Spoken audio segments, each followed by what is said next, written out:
Tirupati alias Devuji alias కుముదాదా, అట్లానే central committee సభ్యుడు CCM అయిన మల్ల రాజిరెడ్డి సంగ్రామ్, వీళ్ళు రాష్ట్ర స్థాయి చెందినటువంటి తెలంగాణ రాష్ట్ర కమిటీ కార్యదర్శి బడే చొక్కారావు ఎలియాస్ దామోదర్ ఎలియాస్ జగన్, మరియు రాష్ట్ర కమిటీ సభ్యుడు స్టేట్ కమిటీ మెంబర్ అయినటువంటి నూనె నరసింహారెడ్డి ఎలియాస్ గంగన్న ఎలియాస్ సన్ను దాదా కూడా అజ్ఞాతాన్ని వీడి బయటికి వచ్చినారు. వారికి మేము అభినందనలు తెలుపుతున్నాం. వీరి యొక్క వివరాలు క్లుప్తంగా ఆల్రెడీ మీకు ఇచ్చినటువంటి నోట్లో ఉన్నాయి, కానీ వీక్షిస్తున్న వాళ్ళ కోసం అని చెప్పి వివరాలు. ఈ తిరుపతి జగిత్యాల జిల్లా కోరుట్లకు చెందినటువంటి వాడు. ఈ పాత కరీంనగర్ జిల్లా, ఇప్పుడు ఉన్నటువంటి జగిత్యాల జిల్లా కోరుట్లకు చెందినటువంటి వ్యక్తి. ఇతనికి ప్రస్తుతం 62 సంవత్సరాలు. ఇతను కోరుట్లో విద్య పూర్తి చేసుకొని తర్వాత మెట్రికులేషన్ తర్వాత కోరుట్ల ప్రభుత్వ జూనియర్ కాలేజీలో చేరినప్పుడు, తర్వాత కరీంనగర్లో ఇంటర్మీడియట్ చేస్తున్నప్పుడు ఆర్ఎస్యుతో సంబంధాలు ఏర్పడి ఆ విధంగా విప్లవ రాజకీయాల పట్ల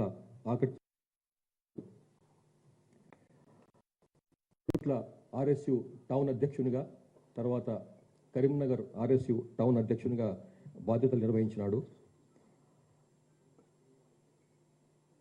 78లో సిపిఎంఎల్ పీడబ్ల్యూ కంటే ముందు రూపం ఉన్నటువంటి సిపిఎల్ ఆర్గనైజేషన్ పెట్టినటువంటి జగిత్యాల జైత్యయాత్రలో పాల్గొని దాని ద్వారా ఆకర్షితుడైనాడు. ఇతను 1982లో సిపిఎంఎల్ పీపుల్స్ వార్లో జాయిన్ అయినాడు. 1980లో ఆ పార్టీని ప్రారంభించారు, అది మీకు తెలుసు. తర్వాత 1984లో ముప్పాళ్ళ లక్ష్మణరావు ఎలియాస్ గణపతి ఇచ్చినటువంటి సూచన మేరకు మల్ల రాజిరెడ్డి ఎలియాస్ సంగ్రామ్, తిప్పిరి తిరుపతి ఇద్దరు దండకారణ్యానికి వెళ్ళినారు. అక్కడి నుంచి పూర్తిగా దండకారణ్యంలో మహారాష్ట్రలో తన అజ్ఞాత జీవితాన్ని గడిపినాడు. గడ్చిరోలి జిల్లా కార్యదర్శిగా, తర్వాత బండారా డివిజన్ కమిటీ మహారాష్ట్ర స్టేట్లో దాని కార్యదర్శిగా అట్లా అతను పనిచేసి 2001లో కాంగ్రెస్ అక్కడ సెంట్రల్ కమిటీ మెంబర్గా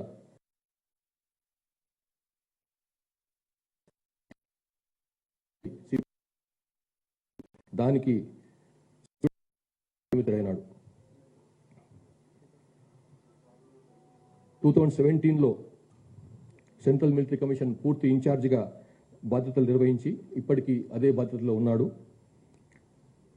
మల్లోజిల వేణుగోపాల్ ఎలియాస్ సోను పార్టీ నుంచి బయటకు వచ్చిన తర్వాత సిపిఐ మావోయిస్టు పార్టీ యొక్క అధికార ప్రతినిధిగా కూడా వ్యవహరిస్తున్నాడు.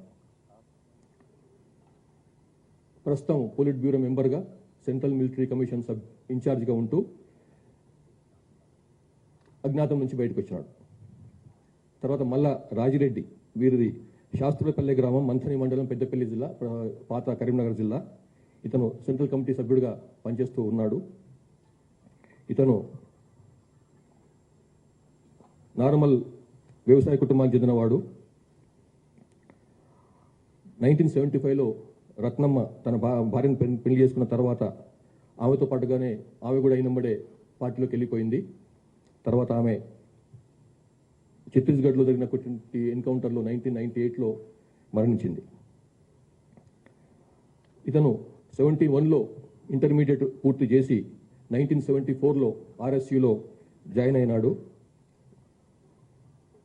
మల్లోజిల కోటేశ్వరరావు ఎలియాస్ కిషన్జీ, అతను వెస్ట్ బెంగాల్లో ఎన్కౌంటర్లో మరణించినాడు. అతనితో కలిసి ఈ మార్క్సిస్ట్ లెనినిస్ట్ మావోయిస్ట్ ఆకర్షితుడై తర్వాత 1980లో సిపిఎంఎల్ పీడబ్ల్యూ ప్రారంభించిన తర్వాత బొగ్గుగనుల ప్రాంతంలో ఉద్యమ నిర్మాణానికి కృషి చేసినాడు.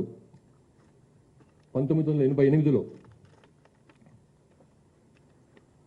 అంతకుముందు అరెస్ట్ అయ్యి ఆదిలాబాద్ జైలు నుంచి తప్పించుకొని పారిపోయి, సబ్ జైలు నుంచి పారిపోయి 1989లో మళ్ళీ అజ్ఞాత జీవితం మొదలుపెట్టినాడు. సాగర్ నాయకత్వంలోని మంగి ఆదిలాబాద్ జిల్లా మంగి సాయుధ దళంలో పనిచేసినాడు. సరే, ఇవన్నీ డీటెయిల్స్. గడ్చిరోలిలో డివిజనల్ కమిటీ సెక్రటరీగా ఆ జిల్లా సెక్రటరీ పనిచేసినాడు. తర్వాత 87లో దండకారణ్య కమిటీకి అప్పుడు పెట్టినటువంటి పీడబ్ల్యూ పెట్టినటువంటి దండకారణ్య కమిటీకి తొలి కార్యదర్శిగా నియమితుడైనాడు. అంతకుముందు ఫారెస్ట్ కమిటీ కార్యదర్శిగా కూడా పనిచేసినాడు. 1990లో సెంట్రల్ కమిటీ సభ్యునిగా నియమితుడై దండకారణ్య స్పెషల్ జోనల్ కమిటీకి గైడ్ చేసేటువంటి బాధ్యతలు అతనికి అప్పగించారు. 2001లో మహారాష్ట్ర, కర్ణాటక, కేరళ, తమిళనాడు సంబంధించినటువంటి ఈ రాష్ట్రం కలుపుకొని సౌత్ వెస్ట్ రీజనల్ బ్యూరోను ప్రారంభించగా దానికి అతన్ని ఇన్ఛార్జిగా నియమించారు. తర్వాత 2007లో జరిగినటువంటి యూనిటీ కాంగ్రెస్లో ఇతన్ని పోలిట్ బ్యూరో సభ్యునిగా నియమించారు. అంటే టాప్ 5-6 అతను ఒకడన్నమాట.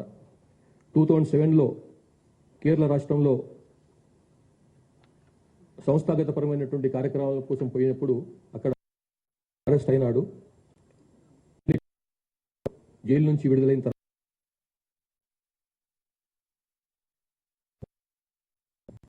2010 నుంచి 16 వరకు ఛత్తీస్గఢ్ ఒడిశా సరిహద్దు సిఓబి స్పెషల్ జోనల్ కమిటీ కార్యదర్శిగా పనిచేశాడు. తర్వాత 2017లో ఒడిశా రాష్ట్ర కమిటీకి కూడా సెక్రటరీగా ఉంటూ దానికి మార్గదర్శకత్వం వహించాడు. 2022లో దండకారణ్యకు బదిలీ అయ్యి అప్పటి నుంచి ఇప్పటి వరకు దండకారణ్య స్పెషల్ జోనల్ కమిటీకి ఇన్ఛార్జిగా సీసీ మెంబర్స్ తరఫు నుంచి ఇన్ఛార్జిగా కొనసాగుతున్నాడు. ఇక ఇక్కడ బయటకు వచ్చినటువంటి మూడవ నాయకుడు బడే చొక్కారావు ఎలియాస్ దామోదర్. ఈయన 46 years ఆఫ్ ఏజ్. ములుగు జిల్లా తాడ్వాయి మండలం చెందినటువంటి కాలోపల్లి గ్రామం. ఇంతకుముందు ఈ ప్రాంతం పాత వరంగల్ జిల్లాలో ఉండేది.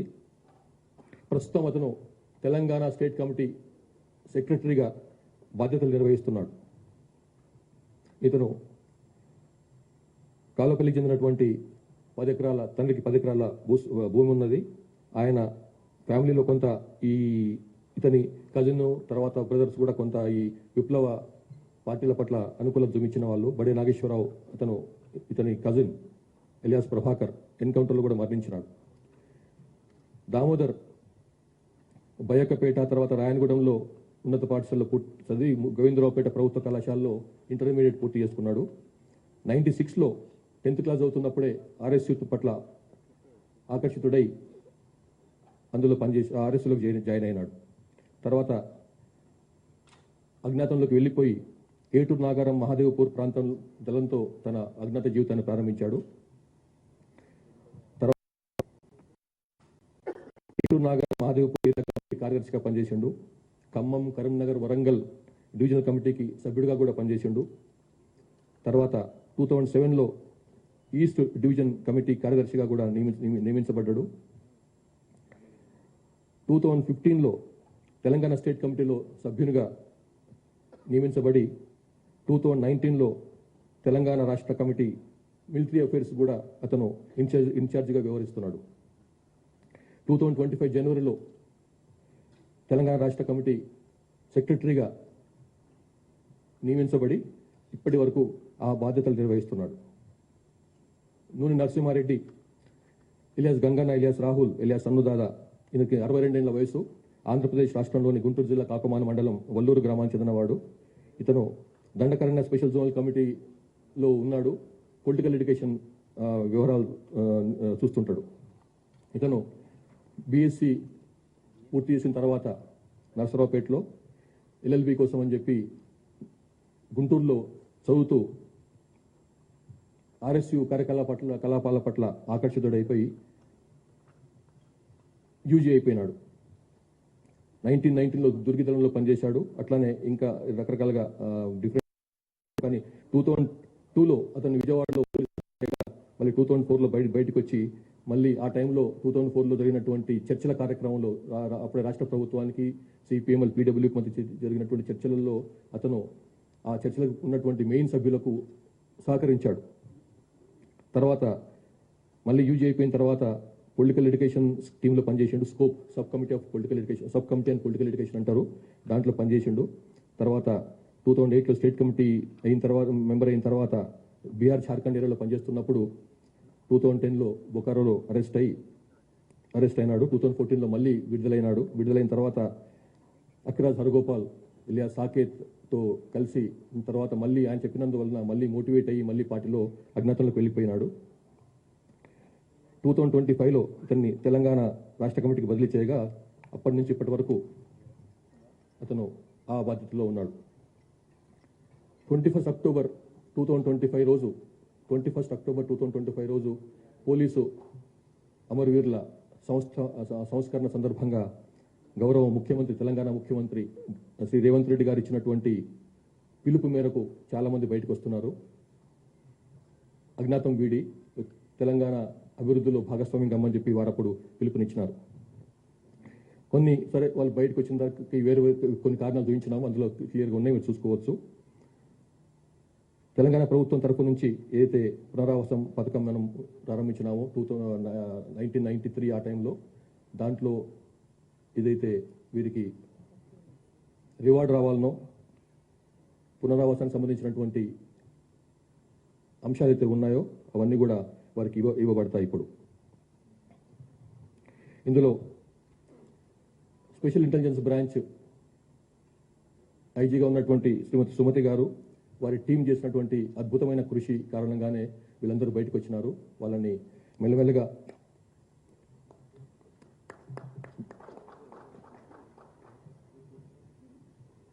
ఇప్పుడు ఉన్నటువంటి పరిస్థితులను గురించి అవగాహన చేయించడము, తర్వాత వారిని బయట తీసుకురావడంలో చాలా పెద్ద పాత్ర వహించారు.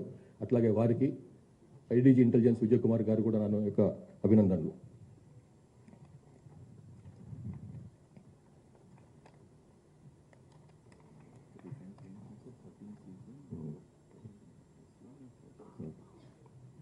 ఈ విధంగా 2025-26లో లాస్ట్ 2 yearsలో, ఇంకా 2 years కూడా కాలేదు, 4 CCMలు బయటకు వచ్చినారు. 16 మంది SCMలు, 26 మంది డివిజనల్ కమిటీ సభ్యులు అండ్ సెక్రటరీలు 26 మంది, అట్లా ACMలు ఆర్ ACSలు 85 మంది, పార్టీ మెంబర్స్ 460 మంది, మొత్తం 591 మంది లాస్ట్ 2 yearsలో వాళ్ళు బయటకు వచ్చినారు. తెలంగాణకు సంబంధించినంత వరకు మనకు 11 మంది తెలంగాణలో పుట్టి పెరిగిన 11 మంది ఇంకా అజ్ఞాతంలో ఉన్నారు. వాళ్ళు కొంతమంది ఆల్రెడీ మాకు టచ్లోకి వచ్చినారు, వాళ్ళు కూడా పిలుస్తున్నాం తొందరగా బయటకు రమ్మని చెప్పి. ఇందులో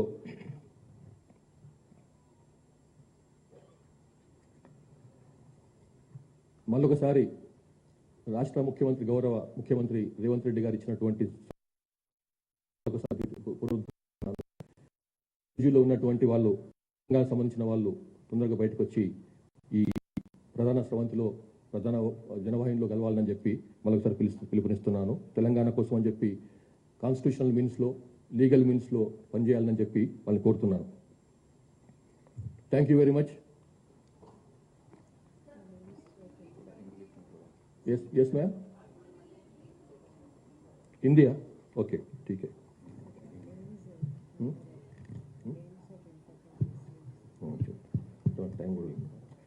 చెప్తా. అవి ఒక్కసారి తెలుగులో ఇంకొక నిమిషం మాట్లాడిన తర్వాత చెప్తాను. మన దగ్గర ఇంకా అజ్ఞాతంలో ఉన్న వాళ్ళు ముప్పాల లక్ష్మణరావు ఎలియాస్ గణపతి, మాకున్న సమాచారం ప్రకారం అతను అడవుల్లో లేడు, ఇక్కడ బయట షెల్టర్లో ఉన్నట్టు తెలుస్తుంది. ఇతను టెక్నికల్ డిపార్ట్మెంట్ ఇన్ఛార్జిగా ఉన్నాడు, జార్ఖండ్లో పనిచేస్తున్నాడు. ముప్పిడి సాంబయ్య ఇలియాస్ సుదర్శన్